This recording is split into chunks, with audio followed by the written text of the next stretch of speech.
Robert Thompson, what's up, my man? Hey, Side Tidwell, podcast number one. Yes, let's go. Guys, you can listen to us, of course, in all mediums, such as on Apple Podcasts and so forth, all the places that you listen to a podcast. But we also will be doing these via YouTube. So, or you can watch, but we have a gentleman's agreement. Robert, do you know what a gentleman's agreement is? I think Why you, didn't you explain it to I me, think you, Sai? yeah, you probably know, of course. But what we have is all you have to do is consume awesomeness. And in return, we just ask you to subscribe. Just follow us, just subscribe, hit the notification. That's the gentleman's agreement. That's all we ask. All right, That's Robert, all we ask. where do we start, my friend? Well, Sai, I wanted to kick this off with a segment I call Would You Rather? Yes, Okay. So I'm going to ask you a question, a would you rather question, and you need to answer uh, would you rather? Which one would you rather do? I like And it. today's would you rather question is would you rather be rich or famous? That's a great one. And And here's the thing, right? So with being and it's equally rich and equally famous. So if you are like Elon Musk famous, you're Elon Musk rich, but nobody knows who you are on one hand, or you have no Ah, money on the other hand. If you're rich, you just have the money, but nobody knows you have money, right? yeah, Nobody knows who you are. yeah, Anonymity. If you're famous, you can create wealth pretty easily because you're famous. You know what I mean? Like, Donald Trump, he just says, "Oh, I'm just going to drop some DT shoes here," and people just buy them. And they sell out like that, and you create wealth because of fame, right? So there's benefits to both. So give us some thought. this Tell is me, Sai. a better question than what my kids would ask, which is something like, hey, would you rather drive across the country and when you get there have to lick the windshield which has all the bugs and all those things, or it's like Yeah. something else, something other crazy. Okay. That's a great question. Now listen, I'm going to be honest, I'd probably be rich and famous. I know that that's probably not the question or the answer you're looking for, because most people will probably know, okay, a lot of people are watching. I don't want to come across as like this person.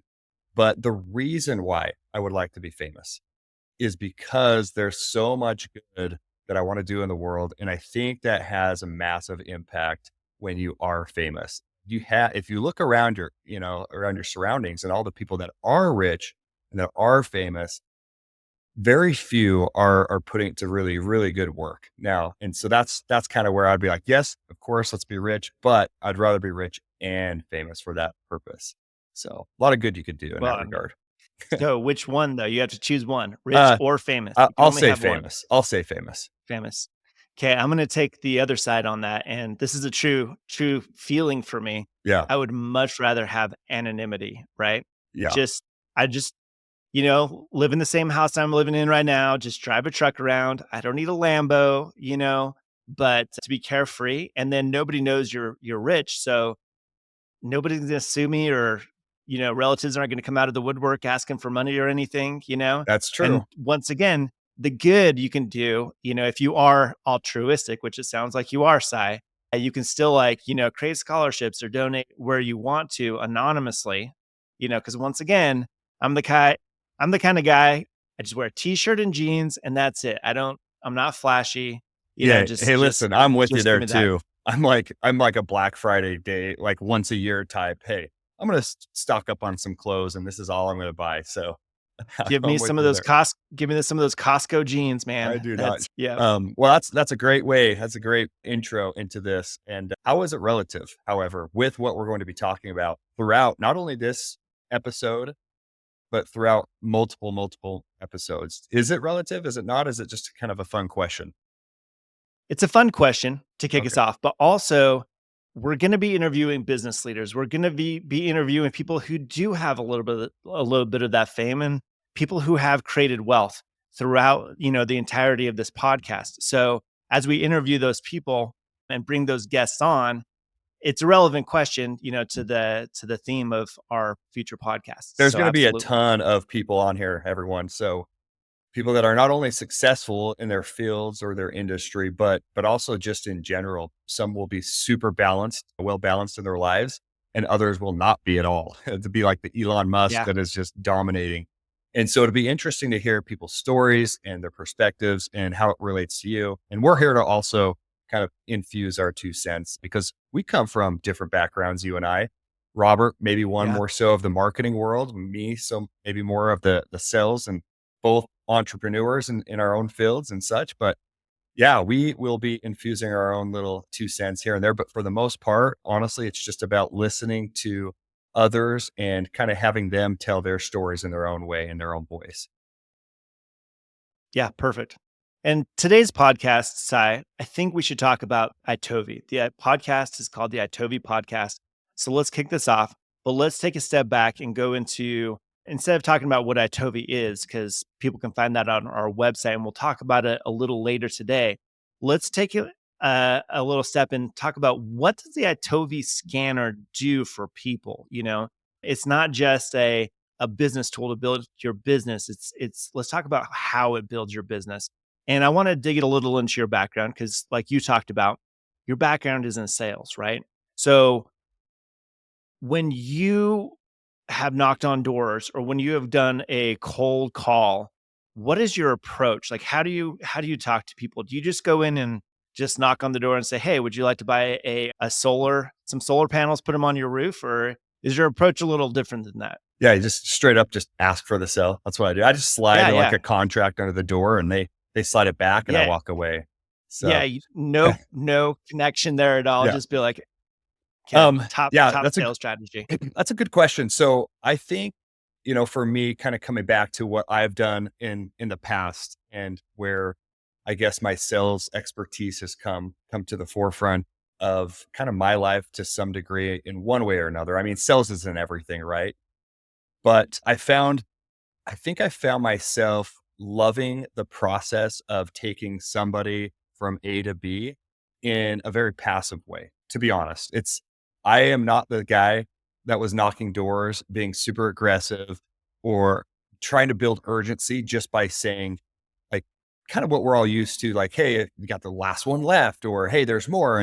And if you don't get it now, you're going to miss out. Like that type of persona was not me, but it was very interesting, almost like a mind game of taking somebody that perhaps didn't understand their needs and wants as well, right? There's all of us who are surrounded with multiple needs and wants, and we don't all have a very clear picture of what that looks like or what that is in a very clear kind of a painted picture.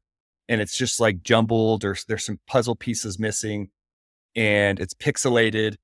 And we think we might know what that looks, try to put myself in a position of just like there to help somebody as a consultant, or somebody to help educate and be very passive to pull them toward a product or a service. And what that looks like for me is this person has this painted picture. They have their needs and their wants, but they haven't really taken a step back to look at, okay, what do I really need? What do I really want? And I am that person to help them understand that.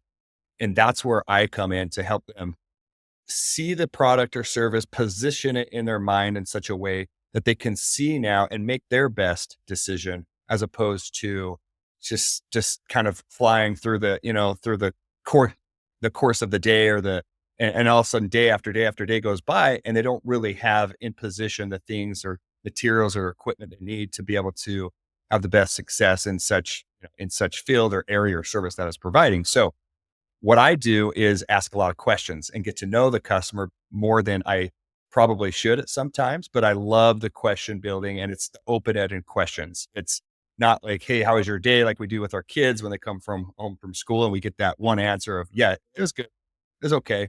It's like, Happens with my no. kids all the time, Yeah. It's like, "Hey, especially as teenagers, they're teenagers." like, "Good." Yeah, they're good. And you keep asking, "I'm fine." "Well, do you have any crushes?" "No." It's just like, I have 4 daughters, so you have 6 kids, Robert, right? So Yeah, I yeah, do. if anybody gets it, it's you. It's the same thing, right? It's like as you're talking to customers, it's the question to the teenager of, "Hey, what was one of the most interesting things you learned today?" And it's like this open-ended question. The same goes with understanding kind of the mindset of the person that we're talking to in a genuine, authentic way. So It's, "Hey, what do you find most useful about kind of this product or this service currently? Or what are you doing currently to supplant this?" Or it's like, whatever that looks like, whatever that question is, it's an open-ended question, and it's just question after question after question, and they're sincere and trying to understand them. And then what happens is all of a sudden, it starts to fill in some type of story or a picture and a painting, and there might be some things you can kind of infer from that, and then you take that and you slowly start to infuse the product or service and paint back a better picture of what that looks like. And this is how it would enhance your life. This is what this would look like. And there's a lot of questions and stuff we can go into that, but that's kind of what I like to do. To answer a quick question from you is, what's that initial approach? The initial part is let's ask and get to know this person genuinely and understand kind of their needs and wants, but more so it's about helping them understand what they're kind of looking for and just kind of like being that person that serves up those needs and wants to them so they can see it clearly. Great question. Yeah. I love that. And I love how you talked about being sincere, like sincere questions, because people can tell when you're being insincere if you're still just asking for that sale and just going through, the motions of, like, hey, tell me about this, blah, blah, blah. Just if you really want to know, if you really want to build that relationship, if you really want to get something out of it more than just the sale, people can tell that. Yeah. So And I think the relationship part of that is so, so important. When we're talking to our friends, our family members, we treat each one differently, right? We treat our friends different than we perhaps would our family to some degree. And we all have these personal relationships with each person. Our customers, we should definitely treat them differently, but treat them with the same respect and the same love that we would a family member. Like, how would I actually sell this product or service to my grandmother? How would I position this product to my mom? And if you don't feel comfortable even selling the service or product to your mother or grandmother, like, guys, pick a different industry, different product, right? But you have to have first that belief in the product or service, and then you have to have the belief in yourself. And then once you have those two things kind of dialed, where you believe in the product, you believe in yourself, and you have the confidence, and there's a difference between like confidence in yourself and just regular confidence, as opposed to confidence trying to persuade other people. So something I learned a long time ago is when you're talking to somebody else about a product or service and you use the word confidence in this, it's like, yes, let's have confidence in yourself that you can do this. But it's actually, if you flip it and say, you know what, I actually have confidence that Robert will listen to me. I have confidence that Robert's going to like this product or going to enjoy this service. It actually changes your tonality of your voice and the way you mm, position it, because you are actually coming across confident that they will like it, that they will love it. And so your whole demeanor will kind of change. And sometimes I forget that and I haven't sold something door to door or, in person for a while, but I definitely do it virtually. I definitely do it through marketing. And I, I did it for 20 years or so. So I understand that mentality, and it's confidence in the other person as it pertains to persuasion. Have you ever kind of thought about that, Robert, before? I haven't. That's really cool. And yeah, no, I haven't. The only thing I can relate with on that is, when I'm, like, I'm not a matchmaker, but sometimes when you have a single friend and you meet somebody that you think, oh my gosh, they would be a match made in heaven. Yeah, I'm confident my friend would get along with this person versus a lot of people who match make are, oh my gosh, my friend is single and I have another friend who's single. They should totally go on a date, and then ends up being a disaster because they have nothing in common. And then your friend doesn't trust you anymore because they're like, dude, you hooked me up with this girl that it was terrible. We had no common interests. We were like, the only thing that we have in common is that we're both single. So, and that's not enough, So it's that confidence that, okay, I know my friend is going to like this other Have person, you ever done that, So by the way? Have you ever set somebody up on a blind date? yeah, yeah, I Yeah. have. How And did I've how did I've it been go? set up before You have? too. Because it's such a Um, delicate situation, right? It's like, that doesn't work out. you kind of are the person that set it up and vice, and then if it does, it's like you're the person that set it up. I don't Yeah, know. It's yeah. it's an interesting. Yeah, I've been set up on blind dates that did not go well. So, yeah, Another like another topic, another day, right? Dating. yeah. Maybe it's Yeah, like, another topic, another day. But let's go back to the asking questions thing. So I wanna ask you a question. Do you know who Jordan Belfort is? oh yeah, yeah. Tell me about them. I want to Yeah. hear The Wolf of Wall Street, the right? pen. Yeah, the So pen thing. yeah, so his whole thing is I mean, he has a lot of things, right? So don't model your career after him. He's gone to jail, he's paying off, debt to the government, all that stuff. But he's an incredible salesman, full of charisma. He's got a lot of good ideas too if you filter out some of the other stuff, right? But his whole thing is, hey, when I interview a salesperson, I ask them to sell me a pen, right? Like, and a lot of people have heard of this. A lot of people have adopted this question. Hey, sell me this pen. And he says he can tell when a person is a natural salesperson right away by the answer that they give. Right. So a lot of people go into there and say, "Oh my gosh, I have this pen, which I just happen to have on my desk. This is the best pen. It just writes, so fluidly. Give this a try. This is the best. Why don't you take this home today? Take it for a test drive, as it were." And he says he won't hire that person who just goes straight to the benefits of the pen. The person he's looking for is a person who's going to ask the questions. So, Sai, I hear you're in the market for a pen, right? Or That's right. even going back Yeah. further than that. Hey, what do you like to write with? Do you like pens, pencils, like markers? Like, if you had to grab a piece of paper and some instrument, what would you grab first out of anything? And the person's like, "Well, I really like pens, or I like pencils." Have you ever held a pen in your hand though that you really liked? Well, yeah, once I had this goopy pen, this whatever kind of pen. I don't like ballpoint pens. I've eliminated ballpoint pens. Well, good news. This is not a ballpoint pen. This is exactly what you talked about. You like in pens. So it's asking those questions, connecting with the person, and then just building that relationship. Yeah, I really like what you said, Robert, with how did you feel when you wrote with that pen? Because what that does is it puts the person in that state of how they actually felt. And as you know, with marketing especially, you try to touch on the logical side of the persona that you're trying to market to, but you also really try to touch on the emotional side probably a lot more. Yeah. And if you can pull that, where how did you feel when you were writing with that pen? What's it like not having a pen, when you're like scrambling and you're trying to write some note, and you get out the door and you're racing to go drop off cookies because it's really late and you have to write them a thank you note because they're the ones that brought you over the flowers and you don't have a pen and it's like the worst feeling and you put them in this state of like, oh gosh, frantic.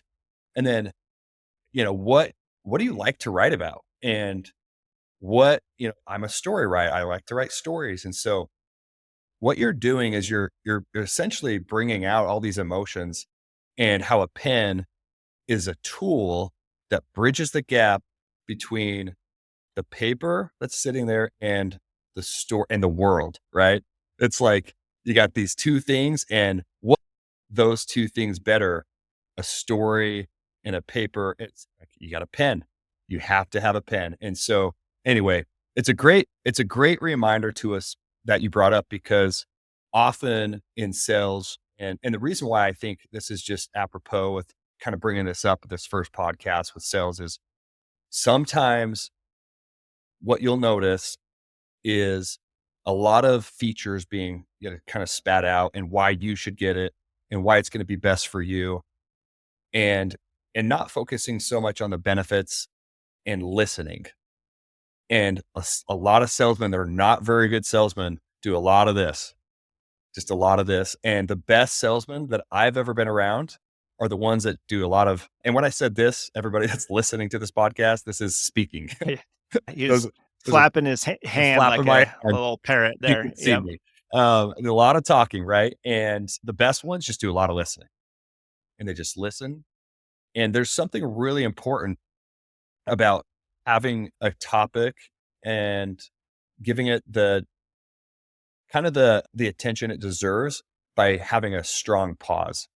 And I know you've heard this with me in the past, Robert, but when we're speaking about a certain thing, and this is like a side note in the same vein, why it's so important to listen is, and this is just like again, emphasizing this, when we're speaking and we have a really strong pause, it gives the listener time to digest and hear the previous statement. As we're selling anything, if we're not listening and we're thinking about what to say next, or we're talking really fast like this and we're just going through it and da, da, da, da, and Gotta get it out. you can't get it out fast enough, and it becomes something that the listener or the person speaking both are just not on the same page. So just super, super important to listen. And that's how you're going to pick up on those needs and wants, those hot buttons that we like to call them, and really give those the attention. It's like you got all these different smoke screens that you can hear from the world, different things that they think that are important. But if you do those questions like, okay, Robert, besides like besides not having a pen, what else us to do is listen to what those objectives are or objections are, and then try to decipher and like paint this picture of, okay, this is actually what I think they're saying. Rephrasing and reframing, all of those things are so important. But it first starts with just like listening and bringing to surface kind of those needs and wants for them. What other, Oh, that's a man. great, great point. I love the analogy there. And, like what you just said and reframing and stuff, I mean, that could be a 60-minute Yeah, podcast right there, and that's we're right. trying to keep it to 30, so but I wanna touch on something that, you talked about, which is the emotions, right? Connecting emotionally, and people really emotionally connect to stuff, and when you listen to what they want, then and listen to the emotions that they have, which is a weird thing to say, like listening to the emotions that they have, then it makes a big difference, right? And you can connect to people. So let me give you an example of that. I used to sell cars, right? And cars are a very emotional purchase. And some people are like, get me from A to B. But who is not excited to get a new to them car? It doesn't even have to be a brand new car, new to them car. I cannot think of a time that I've purchased a car that I was not excited to drive it home, and drive it for the next week, the next month, however long after that, right? Very few people are not excited about a big purchase like that. So I used to sell cars, and when people would come on to the car lot, people were, first off, everybody's apprehensive of a salesperson, period. Like especially car salespeople and politicians, everybody's like, oh gosh, those are the liars out there, So you have to break through those barriers. But once you do break through those barriers and you ask those questions, you can really figure out what people want. And it's not always what you think that they want, because you ask the questions like, well, what are you looking for? Well, I've got, 4 kids. I need to get to work and I need, a truck, and the guy who's like all about the stats and all about like the features and stuff, they're going to jump in and say, okay, I can get you in like a Chevy Silverado with, 6 seats, we got multiple kids, and it's, at the cheapest price, blah, blah, blah. This is what I'm going to regurgitate on you. But if you say, if you dig a little deeper and get into those layers, well, what truck is your dream truck? Like what's stopping you from getting that? Is price even an obstacle for you? Like you don't have to sell on those features. The best salesperson I ever met, he didn't know anything about the cars. He didn't know how much horsepower. He didn't know anything about the transmissions. People would ask him, like, how much horsepower does it have? And he'd say, I don't know, but it's fun, you know? And people would be like, oh, yeah, yeah, that is fun. Okay, cool. He'd just connect with them because he would just listen to them and he would let people decide what car they wanted, and help them overcome their objections if there were any objections. And some people know exactly what they want. And if you try to push them into something that they weren't there to get, then that's when they're like, well, okay, you give me a lot to think about. I'm not going to buy this today. Let me go home and think about it. And then you'll see them driving off, in a car that they wanted in the first place that they bought from another salesperson. Right. So Yeah. you've got to That's right. listen. You've got to listen to them and connect with them emotionally more so than anything else. And that's a give and take relationship. How do people do this now, Robert, on social media? How do they do it through a Zoom? What are some ways that, people are maybe perhaps less in person at events or, trying to sell stuff. But I have, like, for example, let's say I have some products and I'm just trying to sell those kind of through social media, through Instagram or, what are some tips and stuff for me as a salesman of these products?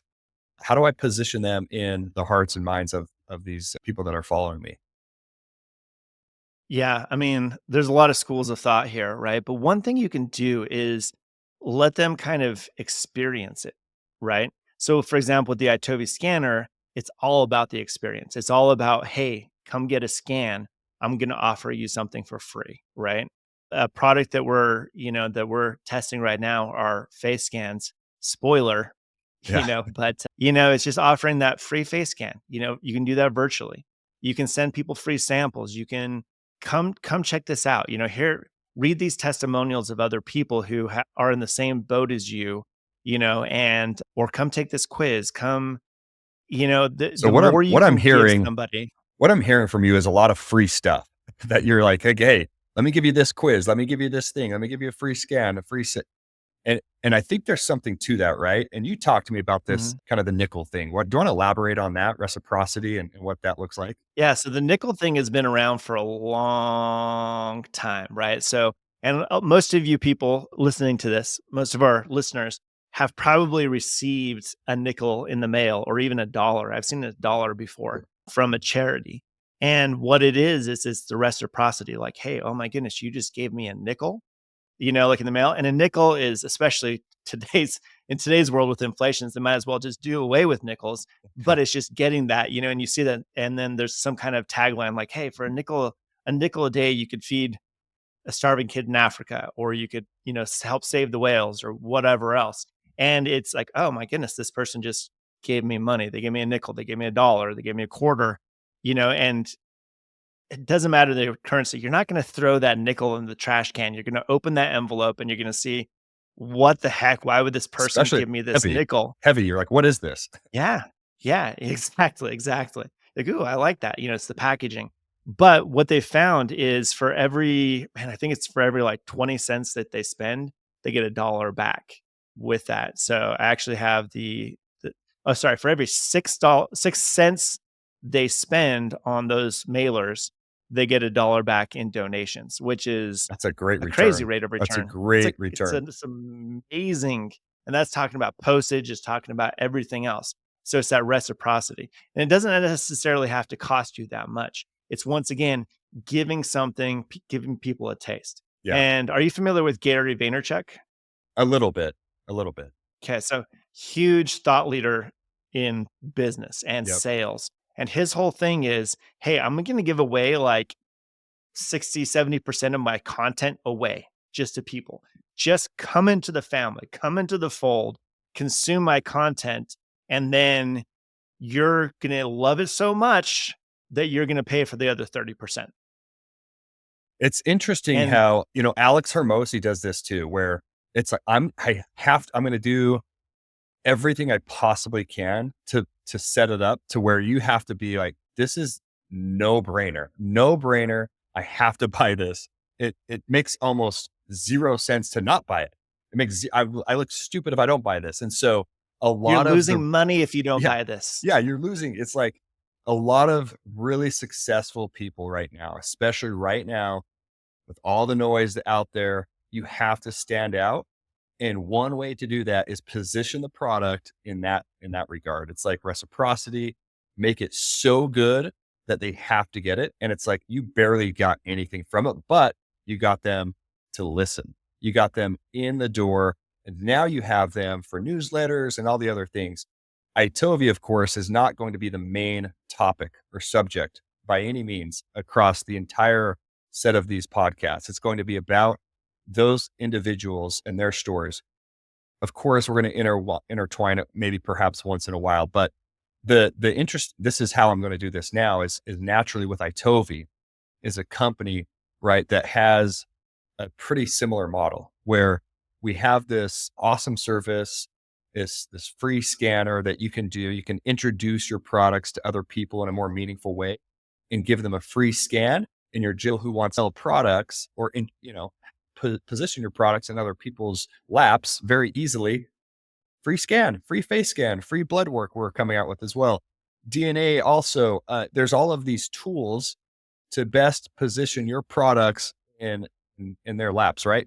And again, it's what is that first initial step, that first initial thing, and it can be what's going to draw them to you. Of course, questions, listening, all those things.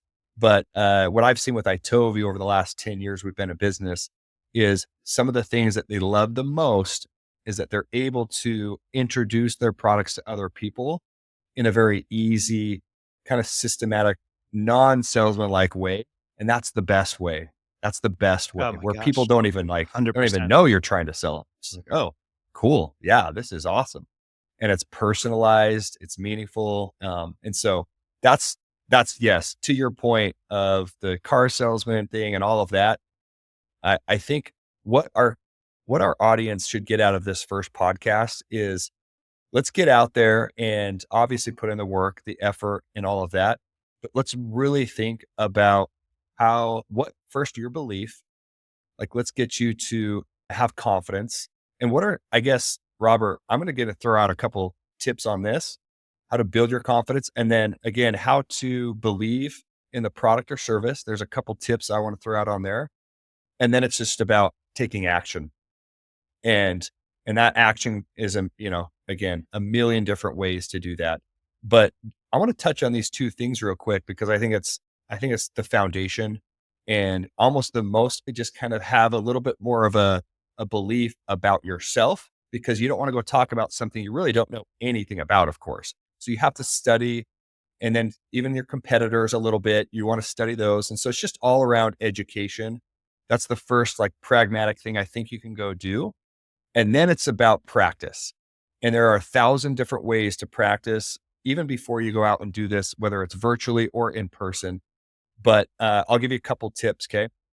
So Robert, as you know, if you're trying to sell on social media now and you're doing Zooms or podcasts and things like this, or creating marketing videos, there's a very easy process to get practice in place and to iterate and become better at this. And one of them is to do three things. One, record yourself through your phone, just record yourself 2, 3 minutes selling a product or service. And even if it's not virtually, like record yourself doing this pitch and you're trying to talk to somebody in person, whether it's look like, is it welcoming? Is it too much?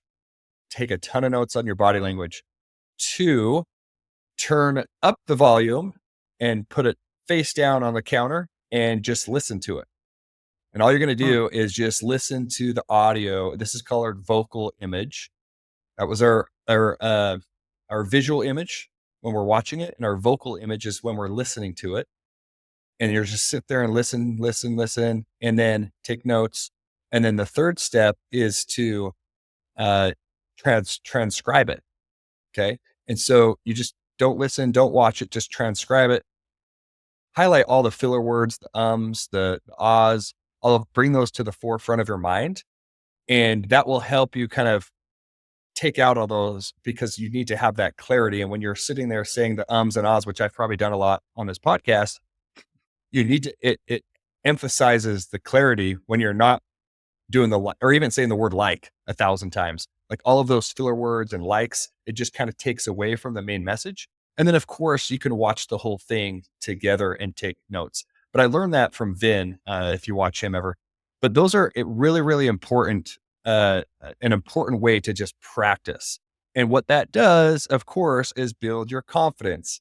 And then you work on your voice and your tonality and your visual image and all of those things, because it's so important to have the confidence in yourself. And then, of course, with your product or service. And that's just educating yourself and asking people, okay, maybe I actually don't know how confident I am in this product or service. And so I want to go do like a little bit of a survey with my friends and family and get their input and insights. And one tip on that, again, you can go do today is anytime you bring up a product or service to them and they raise their eyebrows or they say, wow, or they do something like that, that's very, very much a trigger, you know, you got something good. If they are not doing that and they say, well, that's really awesome. That's really neat. They're probably just being nice, but give them a heads up like, hey, I want you to beat me up on this a little bit. But when you ask them, they're not doing you a favor by just telling you. If they're a friend, if they're a true friend, they're not doing you a favor by just saying, hey, that's a great idea. Go run with it. Or I really like that. They're going to give you some criticism and you should hear that. But that's just another tip. Like if you're not comfortable or confident in your product or service, do that. If that's still not a thing, guys, switch something you have to be very confident in. And so those are my, just a couple quick tips for you. Could go again all day on this podcast without much more, but Yeah. And something along those lines is it's okay to be terrible at first, that's right. like just coming out with dumb videos, like just being like, oh man, that was the worst. That's good. That gives you, like, shows you how much growth opportunity that you have. It's okay to fail as long as you improve quickly. I created a pretty successful TikTok channel for one of my businesses and it blew up. It was great. But it recording that first video, doing that first video, it was terrible. Like I didn't know what I was doing and I just like uploaded it or whatever. And it was bad, like just objectively. And the second video was also bad. And the third video, also terrible. But like I just kept on doing them and figuring out what my voice was, figuring out what was good, how to edit these videos, like and I didn't know until I tried it, and then and once again, like you said, just be honest with yourself. Be honest with yourself because if you're not honest with yourself, you'll just keep on producing garbage, right? Well, Like, and totally. who does that help? It Who helps does that help? nobody. Helps nobody. Yeah, and it's so important that when we're kind of filming or starting out that we don't try to reach that perfection. If we all do this, we all try to do this, and it's so stupid because the goal of perfection doesn't exist. We all try to be perfect, and if you're trying to be perfect, you're going to just let yourself down over and over and over again.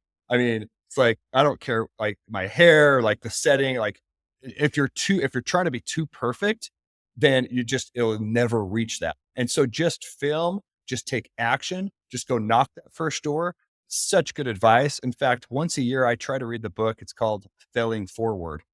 And there are so many good Good book. takeaways from that. And it's such a good book to start reading if you haven't, because it'll literally keep you positive and know that the really we don't grow from the successes if you think about it. It's not like you come off with some success and say, gosh, I really just grew so much from that success that I had.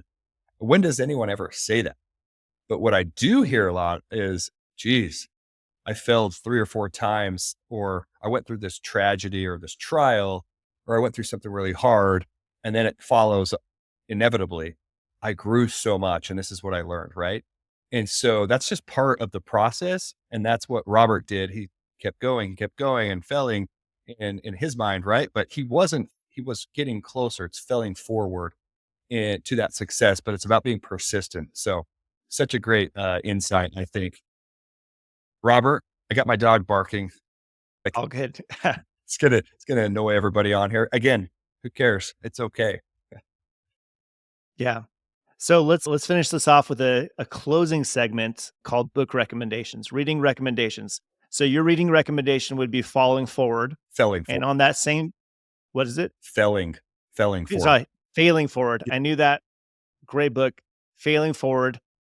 Along those same lines, read the book Growth Mindset or Mindset. It's called Mindset, and it talks about the growth mindset. Very similar concept, right? Just the mindset of growth. So anyway, Well, any last notes for you, Sai? it's great. You can get both those books on Audible if you're a listener, Kindle, Amazon, or your favorite bookstore. I guess I'm sure it's there. But yeah, anything else, Sai? That's the pod. Okay. Don't forget to like and subscribe. And we'll see you guys on episode 2 with a very, very great guest.